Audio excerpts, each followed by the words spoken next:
Hello, welcome to the THC show. I'm your host, Neil Magnuson, and this is the show that we talk about some of the truths in our world that disturb us in many ways so that we can find some ways to change those things to give us some hope in doing so. And there's a lot that's not right in our world these days for sure that we're trying to deal with.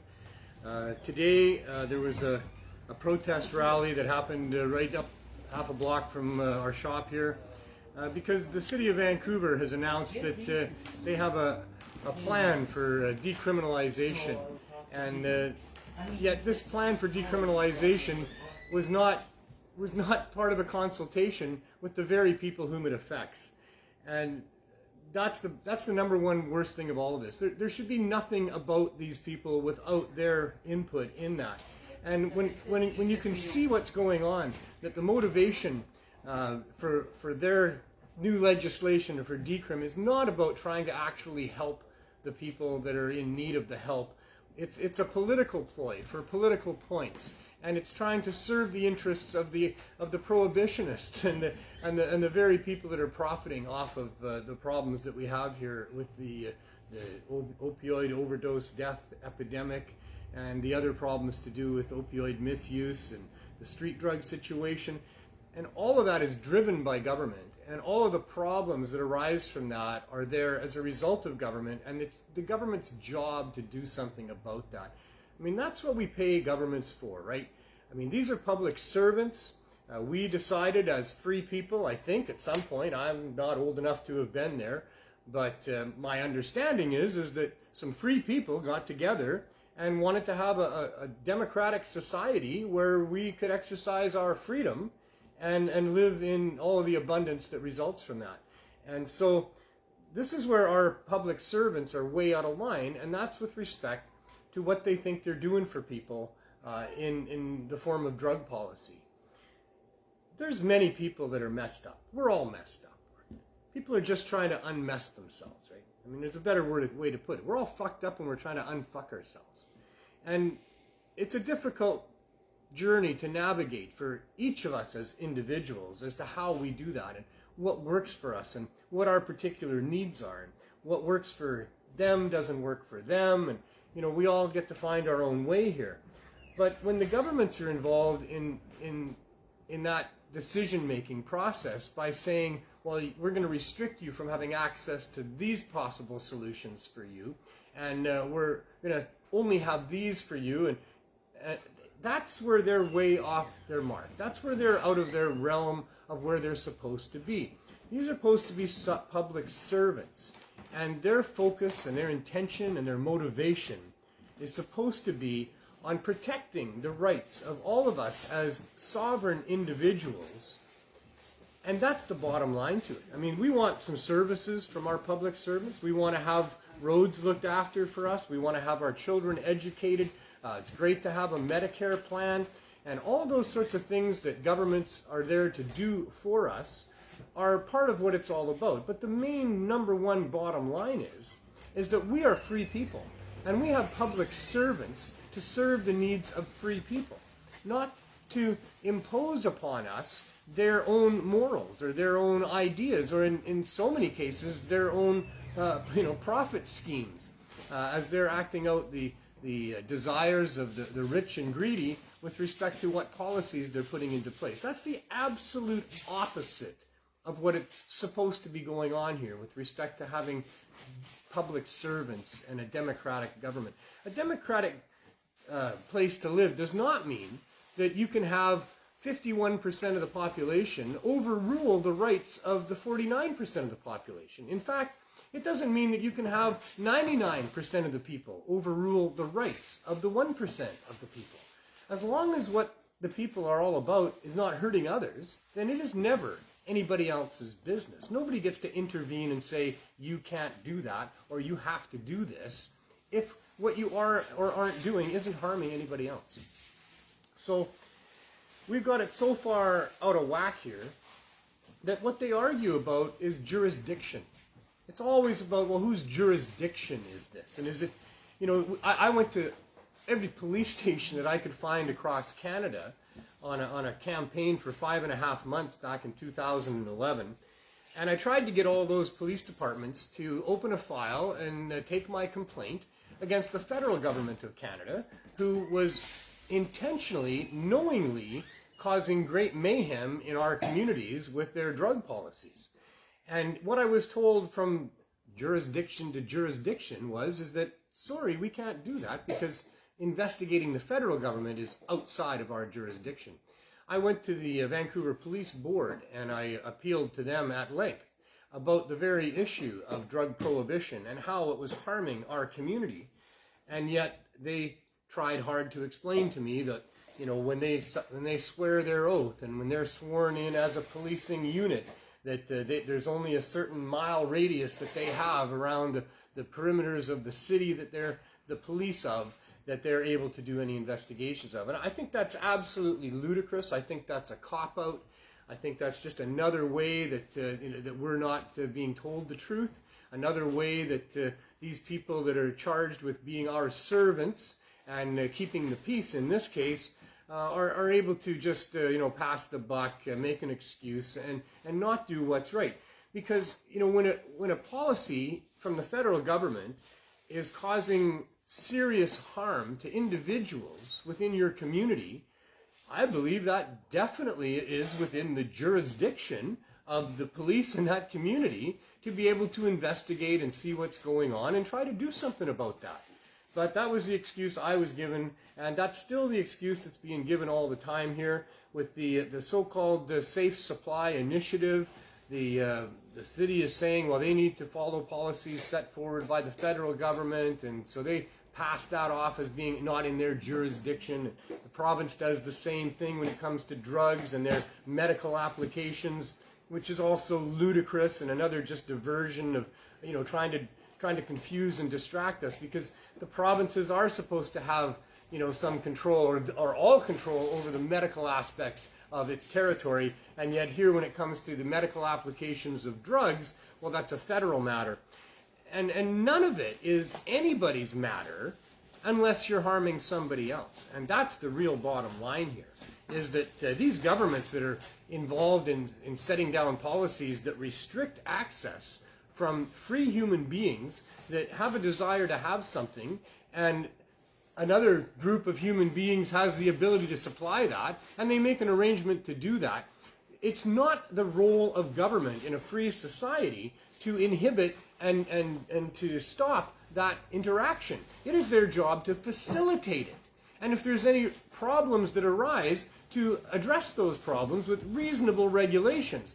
But whatever regulations and restrictions get put on to the activities of free people who simply want to trade amongst themselves, they have to be the least intrusive possible on your individual human rights. And that's just the way it should be.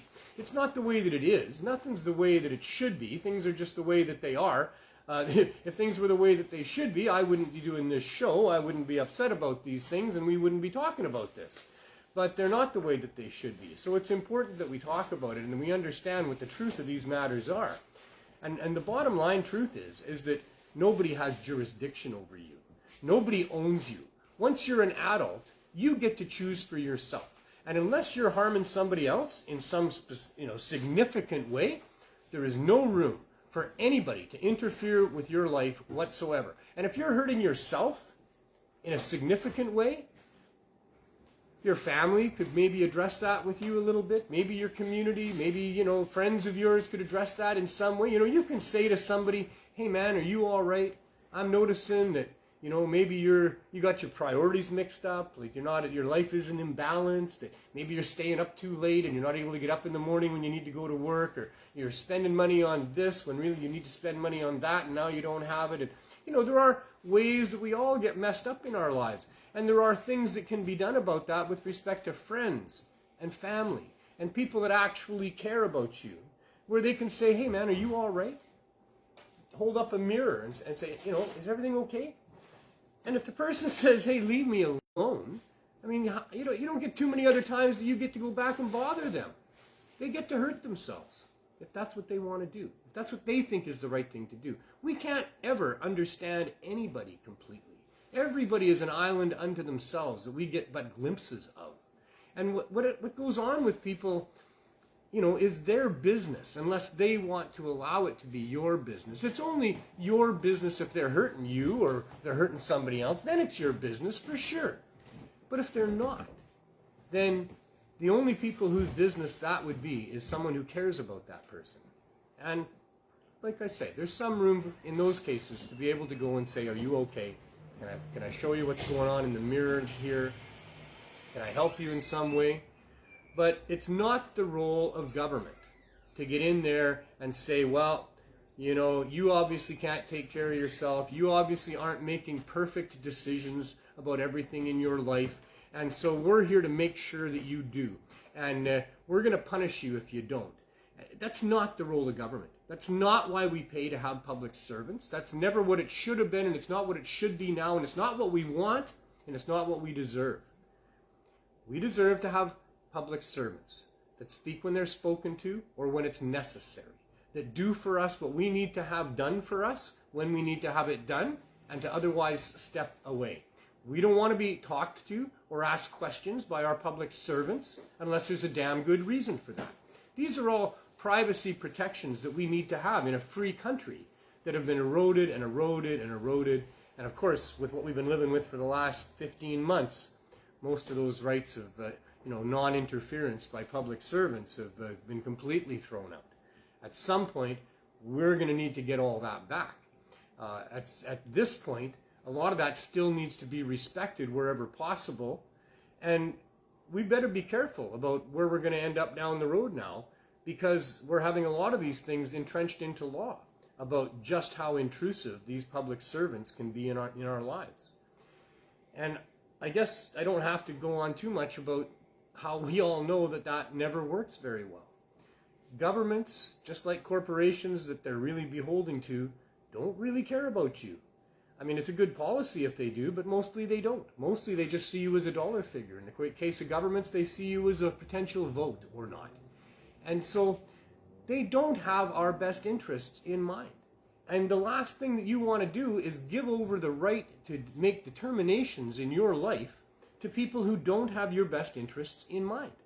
Your parents, for the most part, had your best interests in mind, hopefully, in most cases, although there's a lot that interferes with that as well. If they're messed up human beings and they're not able to figure out their own shit before they've got kids to raise, well, they might have messed you up too.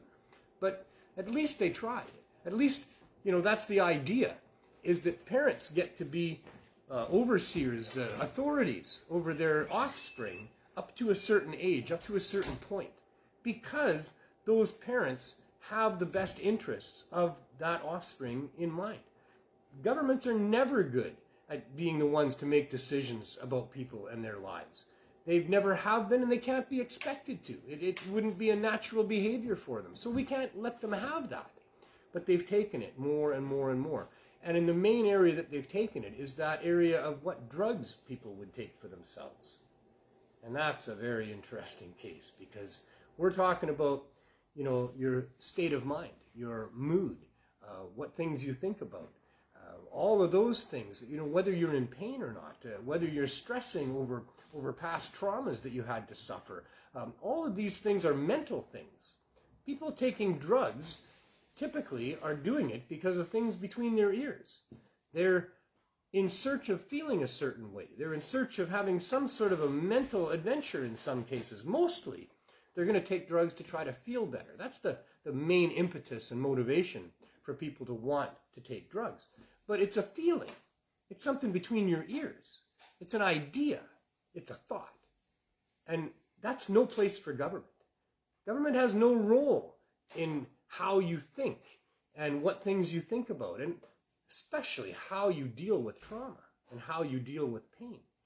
And so all's they're there for, once again, is not to inhibit or deny, but to facilitate.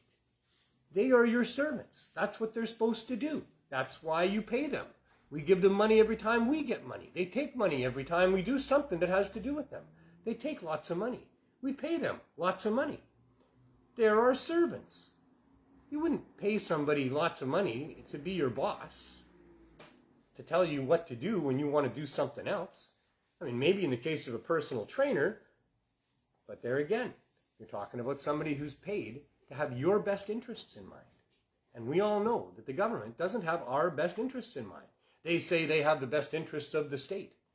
Really, they have the best interests of the stakeholders who help them get elected. That's the system that we have here. And so we need to get a handle on this. We need to reset our democracy. There was a protest today about the Vancouver model, about this new legislation that's come along to try to allow for people to carry small amounts of drugs on them and not be considered criminals. Yay!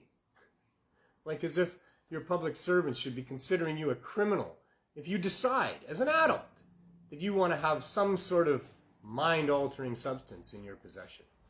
You want to have a little flask of alcohol, or you want to have a little powder from the coca plant, or some other plant, or some other thing that you've got there, and you think it's going to help make you feel better. You think it's going to help you with your day. You went out and purchased it probably.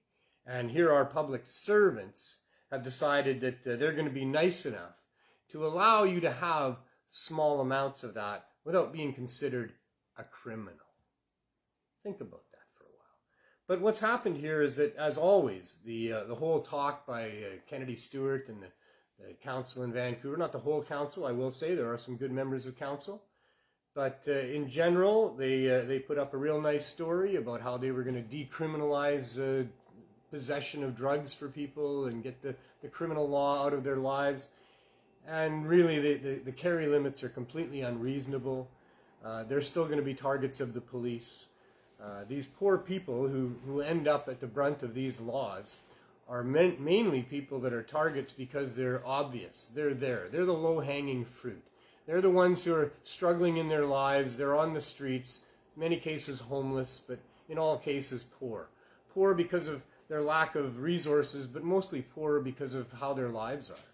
And so these poor people become the targets of police because they have above the allowed carry limit of some of these things that they thought would help them in their day. It's nobody's business. Didn't go off. My phone didn't go off. Your phone didn't go off. What the heck is with that? 40 seconds. It's 4:20 by my clock right now. Thank God 8 out of 10 Glenn is here. You're on the ball 8 out of 10 times. You got it this time. All right. Enough of that. I think you get my point. You know? Usually a sign when I pull a joint out, it's like within a minute to go. I'm oblivious. As soon as those people start watching me, yeah, that's it. It's hard. We're all saying happy 420. Happy 420. Happy 420. 420 is the time of day when we use this to, put things in perspective, to have a little pause. Marie is in the chat. Marie, we got your envelope. Thank you so much. You're such a sweetheart. We appreciate it very much. All the support that we can get is very appreciated, and yeah, so that's awesome. And yeah, and the sweaters have been going really good. Lots of support there. We have these hoodies, which I don't have one to show you right now. Oh, yeah, I got one here. All right. You use one of these ones. Wow. Oh, one of those We're in ones. a package. Yeah. But and we got our badge covered there a little bit. Well, you can take it out. I'm sure Doug and Michelle will mind. Yeah. Okay, Oh, is that for Doug and Michelle? Yeah. Thanks, Doug and There you Michelle. go. Thanks for all your support over the years as well. But yeah, we got our crest on there. They're a really nice hoodie. They're a good quality But you material. gotta show them what's underneath the crest. 'Cause that's No, what's I'm not talking about that. See, I told you, you only write 8 out of 10 times. You're not right all the time. Okay, all right. Well, when I showed Hey, them, and a public, on my video, they loved it. I think people are really enjoying my public service announcement. I have no way of knowing that. But, Okay. Well, week by week, I do usually throw out something. Last week it was about not too much toothpaste. Yes. Yeah. So what's this week? This time it's that the right way to sleep is on the left side. Is it? Yeah. Well- The way your organs are aligned and stuff. Oh, and I if you're see. going to sleep on your side, yeah. you should sleep on your left side. I do. And that brings me to my point. How the hell does the right side get to be called the right side when it's the wrong side? Oh, I don't know. And that goes for See, politics I too. can't sleep on the left side. You can't? No, How come? because I would like the right side. You like the right side. Yeah.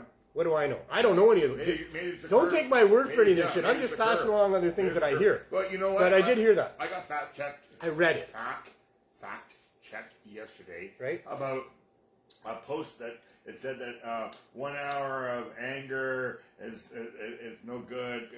This is in general, but where a few minutes of happiness brings you happiness all day. Well, Facebook fact checker said, nope, that's wrong. Probably not true. I put it on Michelle's page. It depends Michelle on the was person, informed. for sure. Yeah, I know. Eh? Some people, one little negative thing going on in the day can ruin their whole day. Other people, it just slides off like water off a duck's back. Yeah. You know, so it's just a silly post that they would fact check on. You know, I love fact checking. We all know that laughter makes your day a lot better. It does. But they say well, it makes that moment better. It says they don't think it is. Well, it's got to make that moment better. Yeah, I guess, eh? Sure. Yeah, If you're laughing, it's better than, you know, Shit, a couple of sativa dabs to do me pretty good. Mushrooms will work for that, too. Yeah. Apparently, you were doing that. Were you giving my secrets No, out? recently. Yeah. Well, I think I even talked about yeah. that on the show. That was a couple of weeks ago. There you go, see? Where I thought I was semi-microdosing a half a gram of some good penis envy mushrooms. But they were better than I thought. And I don't do mushrooms very often, so I guess I have a low tolerance. Micro from half. Half a gram? Micro would be I know. like a micro of that half. Well, you know, and it depends on the mushrooms. You know, some are more potent than others. And I just thought that it wouldn't be much. Yeah. But it was quite a bit. It was quite the trip. It was a pretty good trip. Now, me, I would have to start at half a gram from microdose. But, you know, I believe in telling the truth. I always tell the truth. I try. That's one thing that I think the only thing that you own as a human being is your integrity. Is your integrity. You know, I mean, are you a man of your word or not, or a woman of your word? Yeah. So, you know, I do believe in telling. I don't have to tell the whole truth all the time. I get to decide what I talk about.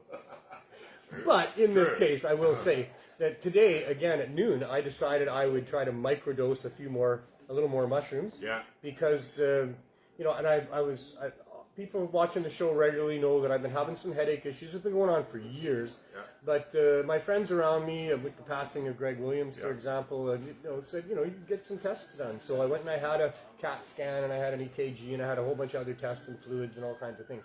The CAT scan came back negative, Oh, good. which is apparently positive. Yes. You know, Because that means you're normal. Yeah, I know. You know, I mean, I figured they wouldn't find nothing in there, No. so that's good news. But So there was a brain up there too, right? I know. He just said there's nothing there. Oh, good. That's good. That's what I believe. That's good. Probably nothing there. I'm just a bucket of air spewing here. That's what I do. So yeah, that's all good. But so today I decided that I would do a less of a dose. Yeah. Probably not feel much, just a little bit. But you know, it has made me feel more clear-headed. Yes. And it creates new neural pathways in the brain. So yeah, I kind of like that. And you know, as I'm aging, I'm always looking for ways to William slow Hicks that says you process. should try 2.5. I know. Well, you know. That half a gram was pretty good, and I would do a gram of that, but I would have to do it in the right setting. I do 2 grams. While I'm trying to do what we do here with the Healing Wave and the Cannabis Substitution Program, it's a all-day, 6-day-a-week job. Yes. And you know, I did it in the middle of the workday, and yeah, I was not capable of doing my job properly that day, and there was stuff going on I needed to deal with. And so today I thought, you know, I'll just do like 0.35. Yeah. And you know, probably maybe feel a little bit of something, but better? 25 minutes later, Yeah. man, oh man, I was having a hard time with that. But no, I got through it. You know, I'm fine. It was good. I rolled with it. The only thing You is got that some color in your face today and stuff like that. it just doesn't allow me to function. Like my brain doesn't function while I'm in the middle of the trip. Yeah, of course. In the way that I need to function, especially when I'm doing the show. And in the hours leading up to the show, I try to think about what we're going to talk about. You can't do that on mushrooms. Oh man, and then we had the protest up the street. All of a sudden there's a protest going on, there's amplification and the cars aren't moving. And I go up there and it's this protest about the government new thing about decrim. And so I ended up, 45 minutes later, after listening to a number of speeches, they asked me if I would speak. And I, no, not at all. I mean, I probably did I wasn't on mushrooms per se. Okay. You know, this is now a few hours after I did just 0.35 of a gram. All right. I wasn't really feeling it for probably a good half an hour leading up to when I took the microphone. But I sure was feeling, you know, what it's all about. Yes. About these people who are having policies dictated to them by people who say they have jurisdiction over them, and their friends are dying and they're at risk of dying. And all they're asking for is the same rights as anybody else with respect to what they can access for themselves if they so choose. And so, I was really moved by all of that. And, you know, I don't usually say so. I think I gave a very good speech at the thing there, and I was very proud of that. But, mushrooms. Scene and setting is very important, for sure. I experienced the same thing. I did 2 grams, and then I had to do a show with Doug on a Monday night, and yeah, that was something else. Yeah, Nice. I can't think. Michelle kept playing these disco lights in the background. I was like a cat. Like my eyes were always over there, right? Yeah. Yeah. It's moving. It's darting back and forth. I'm seeing things moving that shouldn't be moving. And all of that, I think, is just fine for an experience. And what I'm looking for is some therapeutic value, because I know it works for many people to use mushrooms, microdosing and otherwise. So, I want some of that too. Did they come up with any reason why you're having these headaches? Just that you're normal? He said tension. Tension. And so I have to blame the federal government mostly for that. So you need some yoga or some meditation. There's many things you can do. Meditation. You probably do good at meditation. I do some meditation, There you go. and I do a lot of stretching, and I do some mind exercises. I do lots of things, you know. I mean, I've had to cope with a lot of things in my life. I found that I was a little less able to cope with some things in the last several years, getting older. Same with just like injury. So if I work even, I have a longer time to recover from that. I hurt a lot more than I used to hurt when I would do just simple manual tasks. That's because you were 20 when you were doing those simple manual tasks. Up until I was almost 50. Okay. And then it gradually got more and more painful. I had some injuries and then some arthritis and then some other things, as life goes. But for whatever reason, the aging process has meant that physically, I'm injured more easily and I don't recover as fast. Yeah. And I think that's true emotionally as well. Oh, yeah. That's what I'm saying. I think that's true emotionally as well. Although you gain more strategies as you get old about how to let things go. How to deal with it. And I've got great strategies for letting stuff go and how to deal with stuff. Yeah.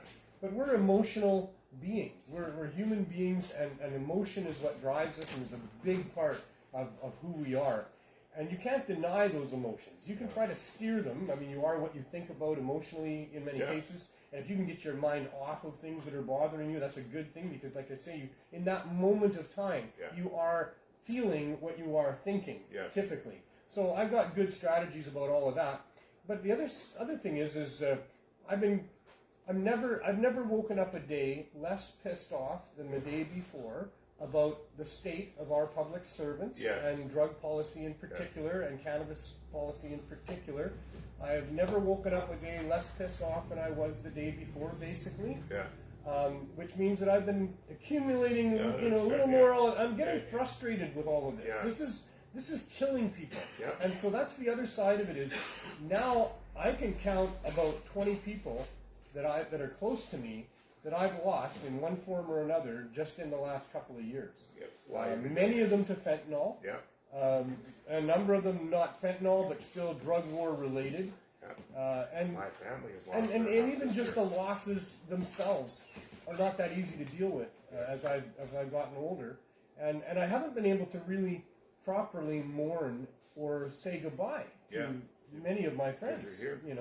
Well, that too. I mean, I've lost some really close friends that I did get to sit with Colleen, just before she passed, when she was in that stage there.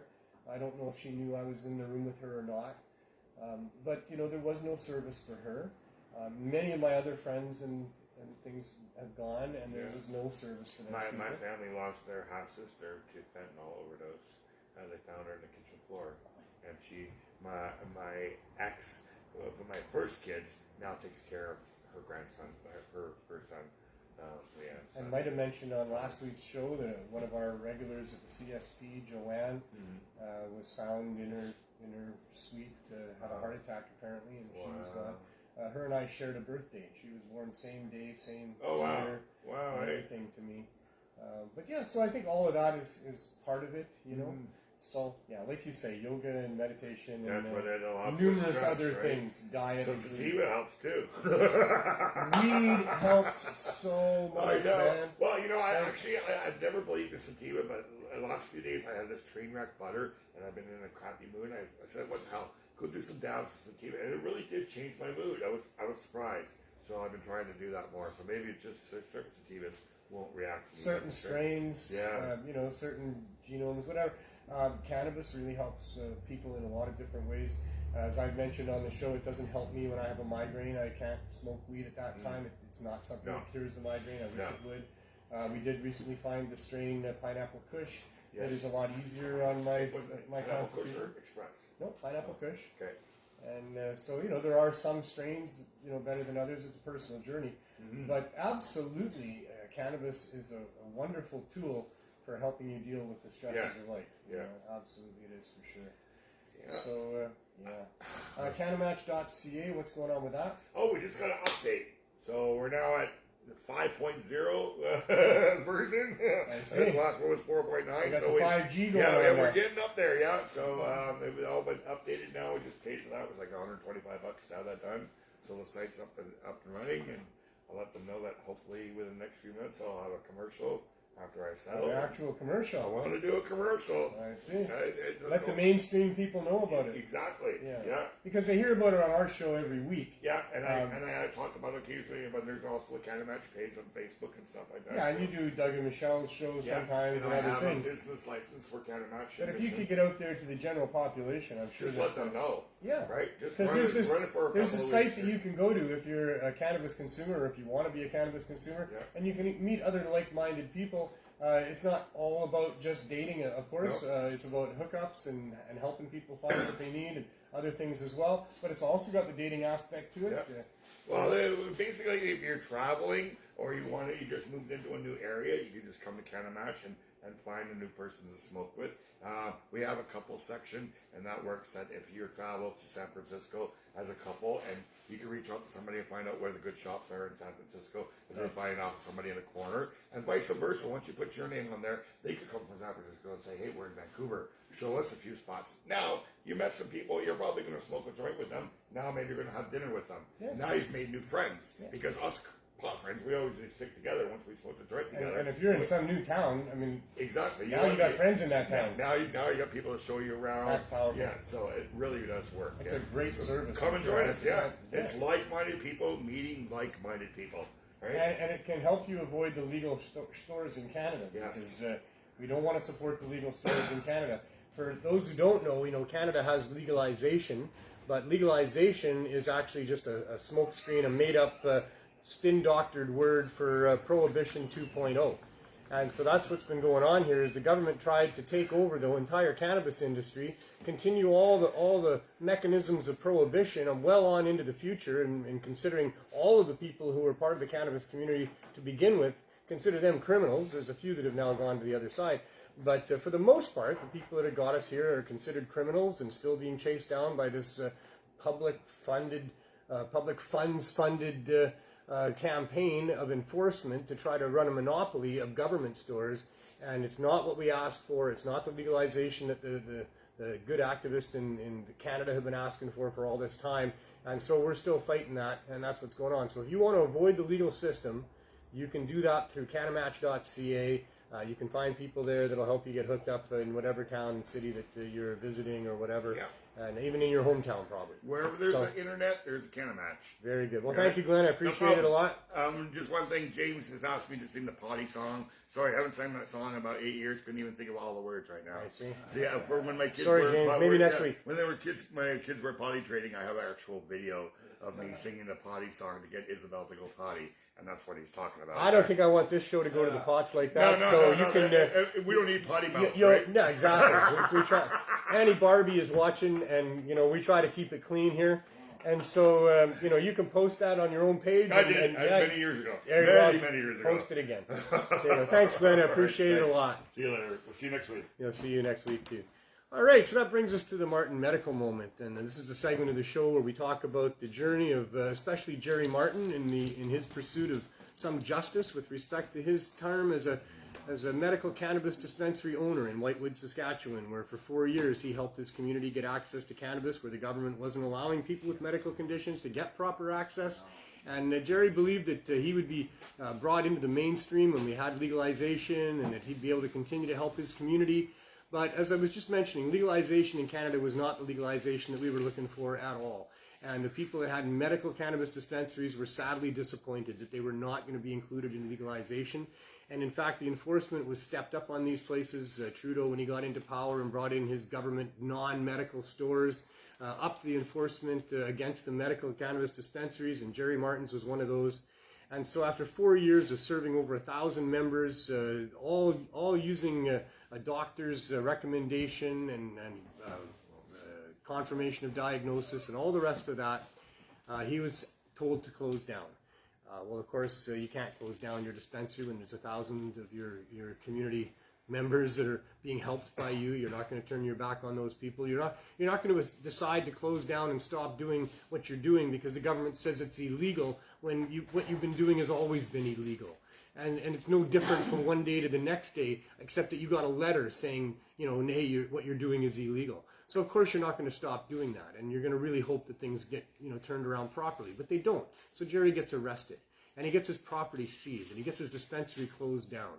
And that happened to a lot of dispensary owners right across Canada. It's a horrible, horrible thing that this government did in bringing in their version of legalization, which allowed for their friends and the very rich to make big profits by maintaining higher than prohibition pricing on these stores that don't serve the medical community or the daily users at all. And those stores that did, like Jerry's, have been closed down and persecuted and now being brought through the courts. So finally, after over 4 years, almost 4.5 years since those charges were first laid, Jerry finally got his day in court and got to have his say and filed his affidavit along with 2 other dispensary owners in a constitutional challenge against the government's lack of access to medical users, to people to find low barrier access to cannabis in the way of a storefront. And so he's now had his day of having his say, and we'll wait till September to see what they have to say about all that in closing arguments, and then a decision to follow sometime after that. There's a publication ban on what happened during those hearings and the cross-examination of the affidavits and the witnesses. But Jerry's here to talk about some other more general things and other things that he's doing in his life, and always very happy to have him on the show. Come on in, Jerry. How are you, sir? Good, and you? I'm very well today. Just on the other side of my little micro mushroom trip there. Oh, yeah? Yeah, this afternoon. Oh, that's good. I think I'm okay, I don't know. Try some new ones. Try. Oh yeah? Mushrooms are good. Mushrooms are good. I don't like them, eh? Well, they have a lot of therapeutic value. Yeah. They really do shift things. I feel a lot clearer headed in the days following, for sure. You were hesitant for a while there, but now the last time, a couple times I've seen, you've been eating. I don't know if I'm hesitant. I have had enough experience with mushrooms to know that I shouldn't be doing them during the middle of the day when I have to be on the ball. It's a set and setting sort of thing. No, not really hesitant. I've been dabbling a little bit in trying some microdosing. I have had smaller doses than 0.35, but today it was 0.35, and I thought I wouldn't feel much of that, but I felt quite a bit of that. Yeah, usually over a couple, I felt quite a bit of that. you're going to start feeling it. Yeah. But I was okay. I don't think I would have wanted to do the show. Jen was saying, "Oh yeah, you should be doing the show after doing mushrooms for sure." I have a hard enough time figuring out what to say when the little red light's on, without the influence of mushrooms and other things like that. So you've been actively involved in allowing people to pursue those types of things, mushrooms and other psychedelics, for a while now. Tell me why that's important. It's really helped my mental health. Right? Yeah. So it's a personal thing for you. Yeah, usually my businesses are. It's usually something that's helped me or I'm interested in it. Right? Yeah. So you've been interested in this for a couple of years? Is it that a couple long? of years now, yeah. Yeah, and that's allowed you to start a couple of websites and companies. Yeah. Tell us about that. Yeah, so I got microdelics. I can buy research chemicals there to research yourself. So people can microdose different analogs of LSD. and DMT, megadose, psilocybin. No, but I do have 4-ACO DMT fumarate and freebase. And I've got 4-HO MET, which all those three are close to a mushroom experience. They convert into psilocin. And none of them violate the criminal code or anything like that? No. Cool. No. And the ones I know. I got stopped by a dozen cops outside of Zoomers the other day. Right? Yeah. And you had some of your products I had a whole case full, dude. Coming out of there, I was like, no. So you had a conversation with them about Oh, that? yeah. They took my ID, checked me out in the whole bit, and take your stuff with you. They gave you back your stuff and said, away you go. Yeah.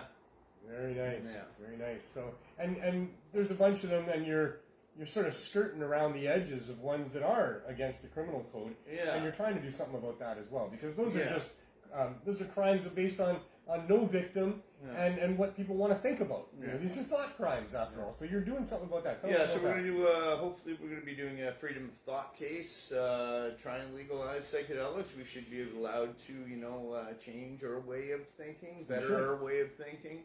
Yeah, especially people who don't like their way of thinking. Yeah, it's, creates neurogenesis, new Can you imagine that? Can you imagine that? You come out of your youth with some sort of habits that you're not happy about. You go to all kinds of lengths to try to deal with those habits and change those habits. You try hypnosis and there's other this and that. But the government's there to say, well, these things here that have been known to help people, you can't try those. There's a specific law against mind-altering drugs or just altering your mind, period. There's a law. They brought it up. Of altering your mind, period. Yeah. Do you own your own brain? Who owns you? Yeah. We think we own our own brains. Apparently not. I look into that law, but it did come up in the case there. I did hear that, and it caught my ear for sure. But there is so much of that. I mean, there really is. Yeah, I think it's something to do with the Psychotropic Drugs Act or something like that. Who are these people? Yeah. Who are these people that come up with this stuff? They sit around a table and they got their opinions on things, or this guy's got his scientific knowledge about something. Well, and generally, his bias. a lot of it, especially way back then, I think most of our laws were religious influenced. Well, that's a big problem right there. Yeah. I mean, I'm not knocking religion. If you want religion, you get to have religion. But the thing with religion is you don't get to make other people have your religion. And now they're corporate influenced. So exactly. And still religious influence. They still make you swear in the Bible. Whether you believe in it or not, which makes absolutely no sense to me. I know, eh? Yeah. You swear to tell the truth? Well, swear on this book here that you don't believe in. Yeah. The book is full of lies. Yeah. I'll swear to that. Yeah. It's got some good stories. I didn't mean the whole book is full of lies. Yeah, But come on. Give me some morals anyway. Let's get a 2,000-year-old book and figure out how to live our lives today. That'll make sense. Yeah. Let's talk about suicide bombers. Back when the book was written, there was no bombs you could strap to yourself and blow people up with. How they ever think they got some jurisdiction over other people to blow them up because their religion says fireball you know what the real answer is as to why these people are willing to blow themselves up? There's 40 virgins waiting for them. Just drooling and waiting for them. Yeah. And that's it. They get an eternity of that. Yeah. It's the like, do. you've had your 19 years on this planet and it's been like hell. All you got to do is in one second you're gone. You won't even know it. You're there wearing a vest one day. You feel fine, and then there you are with 40 after virgins. doing all the psychedelics, I believe there more. might be 40 virgins. There might be 40 virgins on the other side, man. You just never know where it's going to go. I believe that if there's any type of justice in the whole realm of cosmic yin and yang, that if you got to the other side by blowing up a bunch of other people, you don't get those virgins. You can't get those virgins if you do that. Oh my God, that's not right. Jesus, it's a weird world, isn't it? You get the 40. And then I say Jesus, so much religious influence going on. And now we got and like you say, now we got the corporate and the religious going on there. The future doesn't look right, It's all about Jesus. It'll be all about the corporate Jesus. You ever watch The Family on Netflix? The Family? Yeah, you gotta watch that. You haven't watched that. I like Family Guy. Yeah, no, this is all on.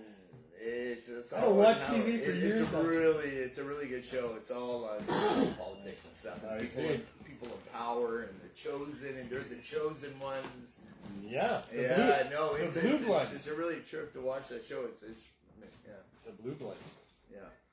The men's breakfast meetings and all that. We were actually we were visited in the last few days a few times by a friend of ours. He's a Sufi priest, and I have a very good Sufi priest. I have a very good friend who has knowledge about those types of things, and apparently that's got a lot to do with bloodlines as well. That it's people that have that somewhere several generations removed there was a relative of Muhammad there. And that's kind of how you get to be a priest, as far as I understand it. I'm going to have to ask him if that's the case, but that's how it was explained to me. Was it's not some specific training that you go through; it's that you have a bloodline, So that's convenient, eh? Yeah. No, another, like Ephraim, where the iboga, the nuttier the people, the more, revered they are as spiritual and That's more how it should be, connected. yeah. Nowadays, it's the opposite. As soon as you say anything out of Yeah. the norm, you're like, uh-oh, he's crazy. Yeah. Some of the craziest people in history were some of the smartest ones. It's true. Yeah. Well, I don't know if that's true. Some people who they deemed crazy turned out to be pretty smart. Of course, history's written by the people that won, right? Exactly. And so far, the corporations so we get the corporations' version of history now. Yeah. And now they're purging all kinds of different stuff. It's a crazy world, eh? I thought with the advent of computers, all information would be now preserved and... Well, not anymore. No. Yeah, they can change that shit real fast, huh? Yeah. I just need a little bit of software to go and find a word and replace it. But I've got some of that software myself. Not for going into other people's stuff, but for my own websites and stuff like that.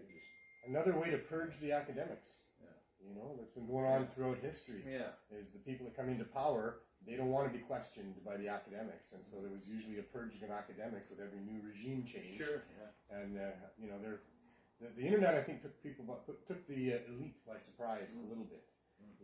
And how easily we've been able to communicate with each other. They're trying to stop that now. They're trying to stop that now. Yeah. There's some real insidious implications with the new Bill C-10 that they're talking about in Ottawa now. Because this is the world we've been in for all this time, is where the elite have all the power. Like in the Christian church, which ran society for a long time, it was only the priests that even knew how to read the Bible, and they weren't even, people weren't even allowed to. They weren't allowed to. Same, England and all those places. Yeah. So, there's a real issue with that potential now, as these groups are regrouping and analyzing what's going on and thinking about, well, how can we stop all this freedom of information and freedom of thought that's going on around the world. So I'm really glad that you're on that. And I wish you all the success in the world. I'm glad you come and let us know every week about that. Let people know how they can follow you or what you're doing. Microdelics 420 on Instagram. Don't have a lot on there right now. Keep rebuilding the account. They take away. But you can check out Microdelics at microdelics.ca or Mindtech at mindtech.ca. Cool. Yeah. All right. And anything new coming up for you in the near future you want to talk about, or you're just working on those projects? Yeah, I got a few new kits coming out, and Okay. Yeah. All right, Jerry. Thank you so much, sir. And we'll catch up with you next week. All right. Sounds good. Very cool.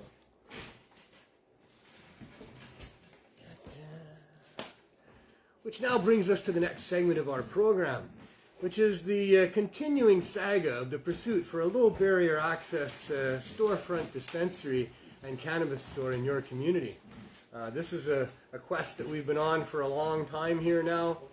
It's a ridiculous quest because it should be an absolute no-brainer that if a segment of our population has good use of a particular commodity, it should be available to them with reasonable access, which should mean a storefront, shouldn't it?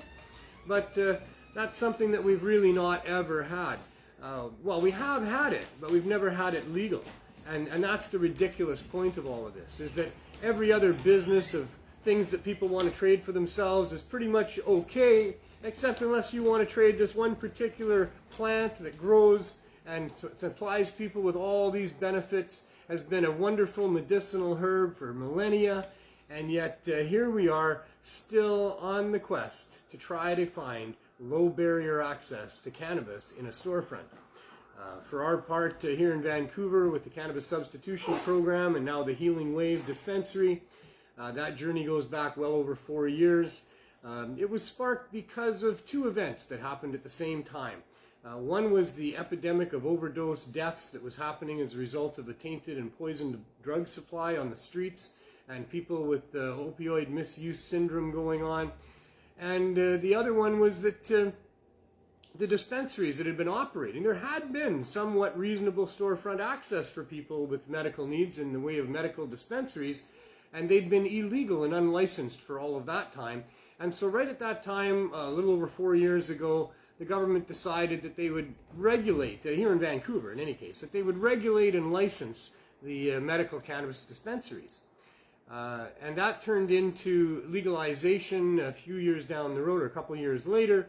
And that turned into the dispensaries that were regulated and licensed by the City of Vancouver, either conforming to the new legalization where they became non-medical cannabis dispensaries under the provincial jurisdiction and dealing with cannabis supplied by licensed producers through the Liquor Cannabis Control Board in British Columbia and other cannabis control boards in other provinces. But here in British Columbia, that meant that those people that had dispensaries, medical dispensaries, when legalization came along, they had to either transition into the new marketplace with non-medical dispensaries or close down. And so that ended people's proper access to low barrier cannabis, low cost, affordable cannabinoids, good quality cannabinoids that would supply the needs of the people in the full range of from topicals to suppositories to edibles and to smoked cannabis and the concentrates and all of that stuff. So those two things coming together at that time prompted me to go to City Council and to the Vancouver Police Board and to propose a project where we would supply cannabis high-dose edibles to people to offset the use of opioids during that epidemic. I didn't get the approval of City Council. I did get tacit approval from the VPD, and so for over 3.5 years, we provided high-dose edibles in the form of care packs to hundreds of people that would line up twice a week to get them from Vandu. That exercise resulted in numerous papers being written and released showing the efficacy of cannabis for replacing opioids, and for the City of Vancouver to pass a motion saying that they would support low barrier access to cannabis. That prompted our project to find a storefront over the course of about a year in the pursuit of that. Difficult to do because landlords don't want to rent their space anymore to people that are going to be selling cannabis that's outside of the Cannabis Act, and that's what we were proposing to do with low-cost cannabis as well as no-cost cannabis. But we did find a storefront and we moved into that. We occupied it for 4.5 months, provided a great service to the community. But the City of Vancouver would not license us the way they said that they would until we got approval from Ottawa. So we quickly put forward an emergency application for just a temporary ministerial exemption to allow us to continue while they processed our other very comprehensive application for licenses for us and for our staff and for the suppliers. And that was almost 8 months ago that we submitted that to Health Canada. We have not got our temporary ministerial exemption. We were forced out of the storefront because that's what they decided, is that we had to not occupy a storefront until we could get permission, and the city would license us once we got that exemption. But we didn't get it by the time it was time to get out of the storefront. So we bought an RV. We have a program, the Cannabis Substitution Program, where people would line up for hours to get our care packs. Became a program when we had the storefront. We enlisted over 250 people that would get our 420 milligram care packs of whatever they would choose from the donated products that we had. And so we've got those people that rely on us and have been for a long time now. Many of them report they're no longer using any street drugs. They're simply using cannabis, and that cannabis has saved their life. And so we continue to provide our service from the RV 6 days a week. And hopefully one day Health Canada will come forward with a temporary exemption if they don't come forward with actual licenses for us to just continue what we're doing. And we'll see how that all goes. We're going to go outside and just check on what's going on out there. But first I want to pay some real mention to two other people that have been doing fabulous work in the same vein. The Cannabis Substitution Program is alive and well in Halifax as a result of Chris Backer, who has been operating the program there for over 1.5 years, providing care packs to long lineups of people that come once a week to get what they need to help them get off the street drugs and to make their lives better. And I can't give enough kudos to Chris and all the people that have helped Chris over the last 1.5 years to make that a reality right in the middle of the COVID pandemic. And so kudos to Chris. I love your brother and I love what you're doing out there. And now Mary McCarty, who was our head baker here in Vancouver for a long time, has gone back to London, Ontario to help her son, but she's also running the Cannabis Substitution Program in London, Ontario, and she's getting great support from the community there, and she's got some volunteers coming forward. I know there's supply coming. She's just today, she does it every Tuesday, and today was her 4th giveaway. She's been offered a wonderful spot that was right where she was doing the giveaway, right where she needs to do it in that area of her city. There was a little shop there, and the lady there liked what Mary was doing and what the program was all about, and offered her shop for Mary for these Tuesdays. And I believe the address of that shop is 420 Elizabeth. So, if that doesn't show you that there's some cosmic synchronicity going on in the world, well, I don't know what does. But thank you so much to Mary for starting the program there. I'm sure it's going to be a huge success. And there's other places across the country and even down into the States that are doing cannabis substitution programs. And it needs to happen in every community. This needs to be what we have as one of the solutions to the overdose epidemic. Having the option of a non-fatal alternative is extremely valuable and will keep our family members alive. We would not have lost so many people to this crisis as what we've lost. In British Columbia, it's about 1,500 people in the last 5 years. We wouldn't have lost a large number of those people if they'd had cannabis as an option, and if they'd have known the truth about cannabis, that in the form of high-dose edibles, they can completely offset the use of opioids and other strong drugs, and they can get people right through withdrawal, which is the most difficult aspect of trying to stop that need for opioids and drugs. And the people that are using opioids and are stuck in those what we call it, or what is called addiction, are people that in almost all cases are trying to address traumas in their lives. These are people that have gone through incredible traumas, many times starting in early youth. If you knew the stories and the life path of the people that are struggling with addiction, in almost every case, you would be saddened, shocked, sympathetic, and wonder how they managed to even survive to where they are. This was my experience 16, 17 years ago when we first opened the Herb School over on Hastings Street, 1 block over, and the people in the area became our customers pretty quick, and they would tell us their stories, and it became very clear to me that these are the abused children of our society. These are people who have gone through incredible traumas that they can't put into words in most cases, that none of us could ever really understand, even if we're told. And so these are the people that are dealing with these things, and all they need is to have options that aren't deadly and options that aren't harmful. And that's where harm reduction came on.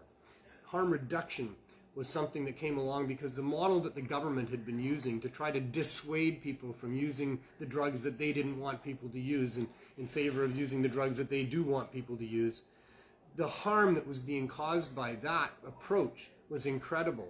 But that approach was a harm maximization approach. It was you've got this little packet of some type of substance on you, and that substance could hurt you, that substance could be addictive, that substance could cause you problems in your life. You maybe won't pay your bills on time, maybe you'll lose your job, maybe you'll lose the respect of your family. All of these threats that they had about this little packet of some type of substance that people had on them. And so what is the reaction of those public servants to the master having maybe got something on them that could be harmful to them?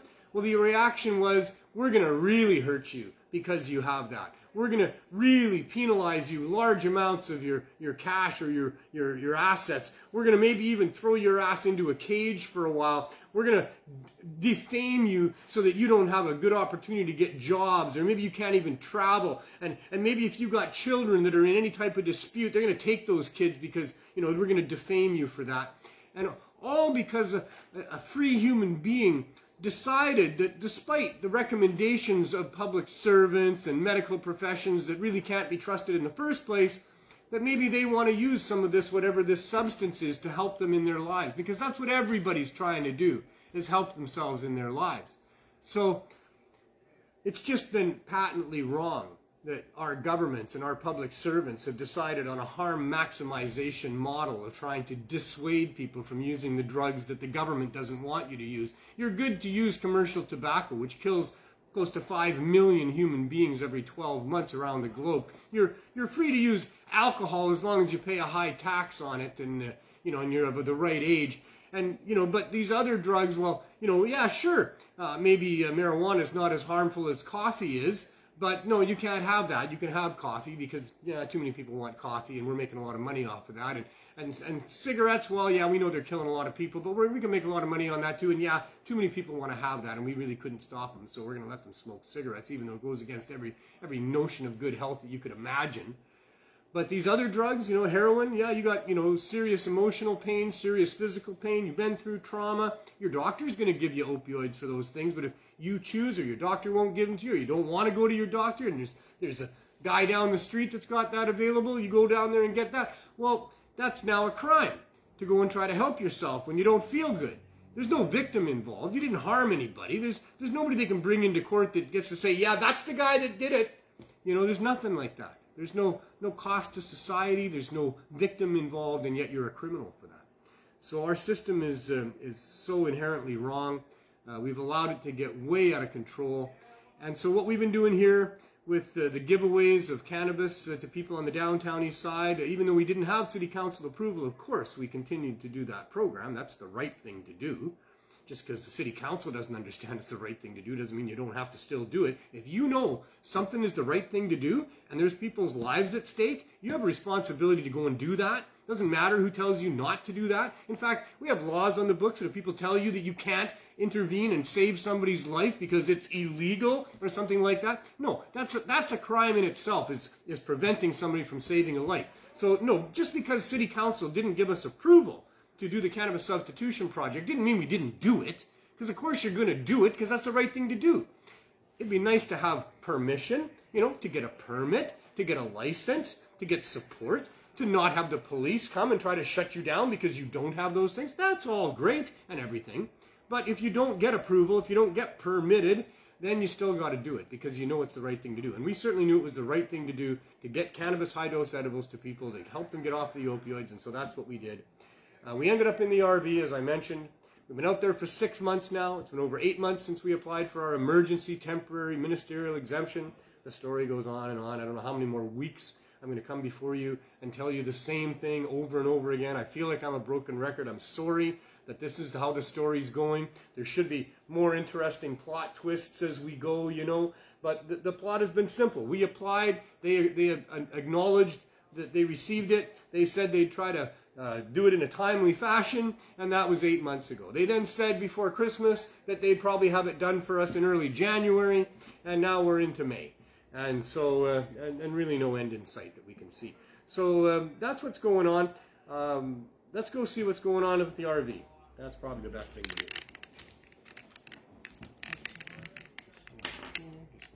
do.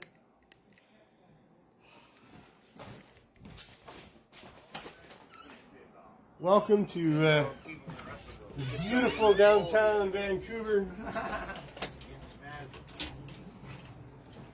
Gentlemen. Troublemaker. I know, eh? That's Main and Hastings right down there. That's the center of the illegal drug trade. This is the Healing Wave Cannabis Substitution Project van. The Scooby van. Reefer van. Trees over there, I should sue the city for that. How you guys doing? Good. Jennifer Nelson, she's the lady at the window most of the time.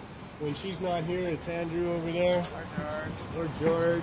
Sometimes Chris, sometimes Mackenzie. We got a good team and very compassionate, understanding, patient people that we have here that are able to deal with the trials and tribulations of so many people that we're trying to help down here. How has the day been today? Busier than I expected it to be. Busy day? Yeah. Is it hot in there? Not too bad, no. There's the door open and the window. You got the windows open? Cool? Cool, because it's going to get hot, right? It is going to get hot. So this is the Healing Wave low barrier access point. This is where people get low-cost cannabinoids in a variety of different forms. We try to meet the needs of the community as best we can, and many people need cannabis in many different forms, and we try to make sure we have what everybody needs. So that includes topicals, a range of different potencies with respect to edibles and other things like that. Smokables. You like suppositories? I already said that once. I think she likes. I think we all like that we sell suppositories here. Those people that can't eat it, they can't smoke That's right. We might giggle about it, but for some people, it's the only way to. And we have Tears from Heaven, which is the equivalent of RSO for people that have very serious medical issues. We try to keep all those prices right down as low as we can. The processing of that stuff is expensive, but we have all that stuff available here. About 8. And it's really important, actually, that we have low-cost cannabis through a discrete dispensing system, as well as no-cost cannabis through a program that people register as part of. Because not everybody wants to register as part of a program and say, hey, look at me, I'm a drug user, I'm in pain, or I have needs. There are many people who, for a variety of different reasons, don't want their family, their friends, or community to know that they're struggling with these things. They need to have a safe place that they can come and access it without identifying themselves as a member of a program that gets free access. And so having low barrier access, which means that it's not much scrutiny, as long as they are obviously of age, then there's very little scrutiny. People get to choose what they want to choose. We know that what we have here for people is safe and will meet a variety of needs. And so, we certainly dispense advice with everything that we dispense here. In the case of edibles, you can eat too much, and that can be a problem. It's not a fatal problem, but it's not a comfortable problem either, and people don't like it very much. And in fact, the real issue with the problem with the high-dose edibles being too much for people is that when that happens, it turns them right off, and in many cases, they won't go back and try it again. So we need to try to guide people through an experience that's positive to begin with, because at the right dose, high-dose edibles and cannabis edibles are very, very positive and powerful experience for people. It helps everybody a lot. But at the wrong dose, like I say, it can be very uncomfortable, can really turn a person off of ever wanting to do it again. So we do give advice about, taking it slow and easy and not taking too much to start with, and, waiting a bunch of time in between and that sort of thing. So, that's what's going on here. The other one is the Cannabis Substitution Program, and that's the back door of the van.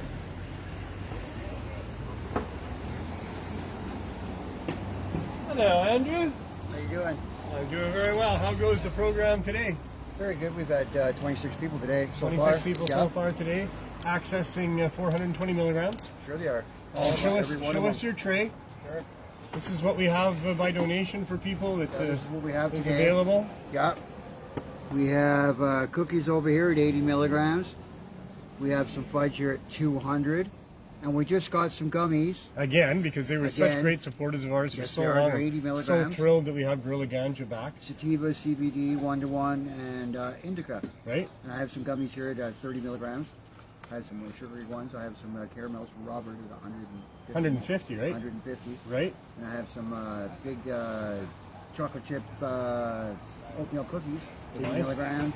Got some Cheerios at 80 They're milligrams. not Cheerios, those are mini donuts. Mini donuts. Mini donuts. Those are From, mini donuts. I thought you knew. From Colleen, yes I know. Yes, they're from Colleen. And Along with the hickory sticks. I got along with the hickory sticks, and I got the brownies here. At, That's from 80 Rebecca? milligrams. Yeah.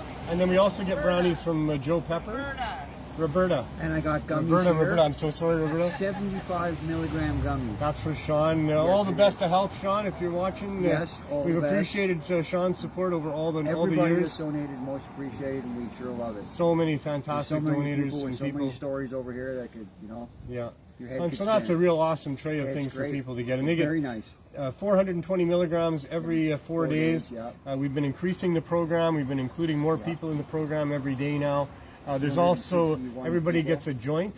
Yeah. There's also topicals There's some of this. and there's pills. I have some pills. I have some pills right here. I have hybrid, 20 milligrams. Great. I have sativa, I have indica, and I have some CBD pills right here, 20 milligrams. Great. And then do you have topicals you can show us? I Cuthbert's Cream have been very, have this very right good here, at giving. donation from these people right here. Very nice. Yeah. Thank you very much. Most appreciated. And everybody who donates, we don't properly promote you, and we maybe should, but I know that really doesn't matter. In most cases, they're just wonderful people that want to help us help people. We've had more people than usual donating this time. Everybody come together. Yeah. Since Mary left, everybody's come together and they've done a great job. Yeah, a number of people have stepped up, Sure and they have. John Murray, of course, and Yeah, John Murray's done his stuff. Robert Stafford, and Weeds, Glass and Debbie Gifts, and Hayes so many stepped other up. wonderful We've got people that some have been helping us for all these years. Damon help us, Yeah, Damon and DJ. Yeah, they do. And that's the problem, is I know I'm forgetting a lot of people, and I don't like doing that. There's so many. I saw that Chris posted a list of the people that have been helping him back in Halifax, and it's quite a long list. And ours would be, even longer. Everybody believes in what we're doing. Well, except the government. Yeah. The government doesn't seem to believe. They should give us a grant. They should give us some funding. They should certainly, let us go back in the storefront. Sure, they should. I guess they're doing the least, which is leaving us a little bit alone. Knock on wood, we haven't had the VPD here in over 4 months now. Their station is 1 block up the street. They drive by all the time. They know we're here. I guess they don't They know what we're doing. But thankfully that they're waiting for Health Canada as well. I guess they'll leave these people with lost souls and nobody to help them, so we have to take charge. Well, we made it clear that we wouldn't stop, even when they threatened us, because there's a lot of work. we can't turn our backs on the people that we're helping. There's too much And there's a work lot to be more done, people to rescue out here than what we've been able to help people so all far. the time to rescue, and they love it. Yeah, so we'll get there. Yes, we will. We can go in the RV for a minute, I guess. Okay, thanks, guys. See you later next week. See you next week. Okay. My mom's birthday's next Tuesday. Is it?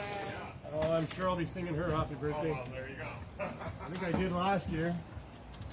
Pretty sure.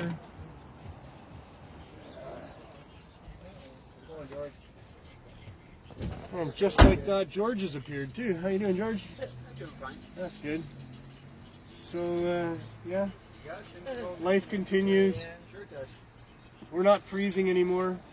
Now we're shedding clothes. Soon we'll all be naked. Well, I don't think. You might No, you don't. We're not. No. Okay, I take that back. You might be shedding clothes. I love heat. 90+% of the listeners and viewers were like, "Uh-oh, I'm not watching any more shows if they're all getting naked in there." The other. But there was a few percentage there that were like, "All right, I'm putting that on my calendar now. I got to see this." Right, fans of Andrew and George probably more than me. All right, so anyway, that's what's going on. Another episode of Nothing's Changed, really. We're still protesting bad laws. We're still demonstrating every day that this is a safe, effective way to help people in their lives. And if the government doesn't believe us, they should really come down and have a look and see what we're doing, because they've never even done that. And we've been doing the project for over 4 years, out of the RV for 6 months. We were in the store for 4 months, 4.5 months, and they've never come to see us. Nobody's ever come to see us that's of any position of influence, and yet all these people think that they get to make decisions about us and tell us what we can and cannot do. So it's a very strange situation in the world, but you can't do nothing. Doing nothing just makes you part of the problem. Being complicit with everything and just allowing things to be, that doesn't help anything. That kind of makes it worse. So we all got to do something, and there are things that people can do. It's kind of fun, actually. You can be the bee in the bonnet of some of these people who really actually work for you. I mean, we pay their salaries, and they're not doing their job properly. There's real ways where the world could be a better place if they would just work for us instead of working for who they're working for. So we should encourage them to do that, and it's kind of fun to do that sometimes. You can do it anonymously, although that's a little harder these days, but you still can. There's lots of ways to do that. You can go and maybe use somebody else's phone to make a phone call. I don't know. Can't find a pay phone anymore. I don't know how you make an anonymous phone call anymore. But don't be anonymous. Be proud and stand up for what's right, and that's a good thing to do. And there's a lot of fun in that as well. And go ahead and get your local public servant to get to understand who you are and to know you and to know your concerns and to know that you think they work for you. And maybe if we all did that and if we all meant that, then maybe that's how things would go. And maybe they will eventually start working for us and limiting their own powers. That'd be nice. Being more transparent in what they do. Being accountable whenever they sell us out to corporations, like in the legalization of weed, for example.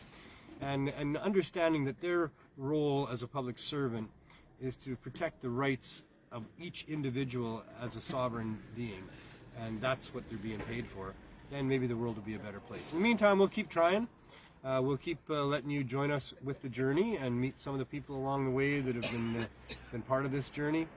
And who knows, in the end, maybe one day, maybe not too long, we'll have an episode where we're celebrating that the government has finally done the right thing, and that maybe we can vote for them or something. I don't know what that'll mean, but wouldn't that be nice, eh? Pot TV is very gracious in allowing me the time to be able to have this platform. I'm very thrilled that I get to get this off my chest and say the things that I think need to be said to anybody that wants to hear it. And Pot TV has been around for longer than just about any internet broadcast group that's out there. We just lost our #1 pioneer, Greg Williams, who passed away this year, and we're still mourning his loss and trying to figure out how to fill his shoes. But Greg guided Pot TV to where it is today, with more subscribers than just about any other large media outlet, and with having produced shows, day after day, week after week, month after month, year after year for all this time. I think it's 27 years we're getting close to that. It's an incredible amount of work that Greg did to get us to here, and I really, really appreciate all of his efforts and those at Pot TV that allow me to have this platform and just say my piece without any influence or interference whatsoever, ever. There's other Pot TV shows that you can tune into that have similar formats, and that they also get to do what they want to do without any interference from any media mogul who has an agenda of any sort. We're all of one heart here and all of one mind here. We believe in freedom. We believe cannabis is a wonderful benefit to anybody that wants to use it, and anybody who wants to use it should be able to use it. And that's what we're all fighting for. And you'll find Carly Marley and BC Budgal doing their part in providing the 420 Lifestyle Show every Monday. And I'll be back on Tuesdays with another episode of the THC show, Truth, Hope, and Change. On Thursdays, BC Budgal will give you a morning wake and bake with Morning Glory. And on Friday, it's Johnny B with one of the most important shows that we're airing, and that's about how to grow your plants. How's It Growing with Johnny B is so informative, and in today's world, just like it's been for the last number of decades, the most important thing that we can all do to make the world a better place is grow more cannabis plants. We should all be growing as much as we can. Not everybody can, but those who can should. And those who do understand the value in doing that, not just because the price of weed has always been through the roof, and now you can provide your own cannabis at a fraction of the price if you're growing it, especially if you're growing it well. But it's such a wonderful thing to be growing plants of any nature. Having a garden, for those that garden, understand that the value in having a garden. And a cannabis garden is only different in that you're also providing yourself not just with the joy of gardening, but with a valuable commodity that will bring you money, that will bring you spirituality, which will bring you healing, which will bring you economic benefits and spiritual and emotional benefits and physical benefits all around. It's really a plant that should be celebrated, encouraged, and subsidized, not demonized, stigmatized, and taxed to death. So we're working hard on trying to do that. I hope that you all are trying to do something about that too, in whatever way that you can. Live your lives, raise your family, all that stuff. But find a little bit of time for doing something to nudge the world in the right direction of embracing cannabis as something that people should be able to access easily if they want. But more importantly than that, have a world where we have public servants that respect our freedoms and our rights. So do what you can. Love your family, love your community, love yourself, love your life, and above all else, as always, have as much fun as you can.